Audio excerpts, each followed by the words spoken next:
सारांश में आप सभी का हार्दिक स्वागत है। दोस्तों, सब्सक्राइब कीजिए हमारा चैनल और क्लिक भी कीजिए बेल आइकॉन पर ताकि लेटेस्ट अपडेट्स आप तक पहुंचते रहें। दोस्तों, आज बात करते हैं महाभारत के महत्वपूर्ण पात्र द्रौपदी के बारे में।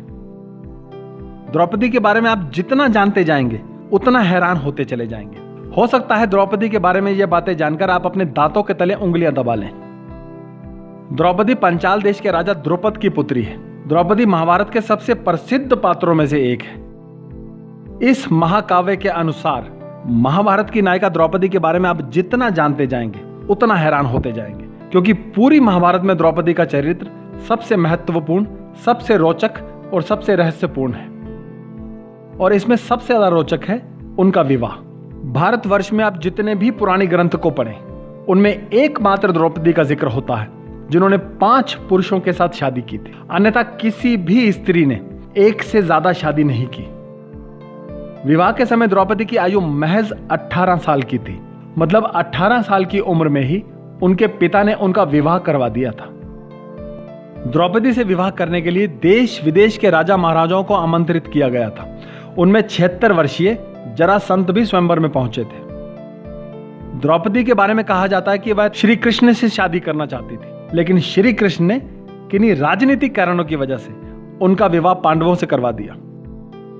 हालांकि अर्जुन ने द्रौपदी से विवाह के लिए स्वयंवर की शर्त पूरी की थी, लेकिन पांडवों की माता कुंती ने पहले युधिष्ठिर के साथ द्रौपदी का विवाह करवा दिया। द्रौपदी ने अपने पत्नी धर्म को निभाते हुए सबसे पहले युधिष्ठिर के साथ सुहागरात मनाई और वहीं तीसरे दिन अर्जुन से विवाह करने के बाद द्रौपदी अर्जुन की पत्नी बनी।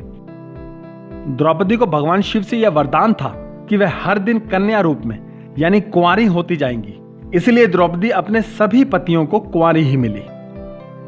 श्री कृष्ण के बनाए नियमानुसार द्रौपदी हर पति के साथ 1 साल तक रहती थी। उस दौरान दूसरे पति उनके कक्ष में नहीं जाते थे। 5 पतियों से द्रौपदी को एक पुत्र हुए, यानी द्रौपदी के कुल 5 पुत्र हुए। द्रौपदी के बारे में कहा जाता है कि द्रौपदी जितनी अच्छी पत्नी थी उतनी अच्छी बहू भी थी।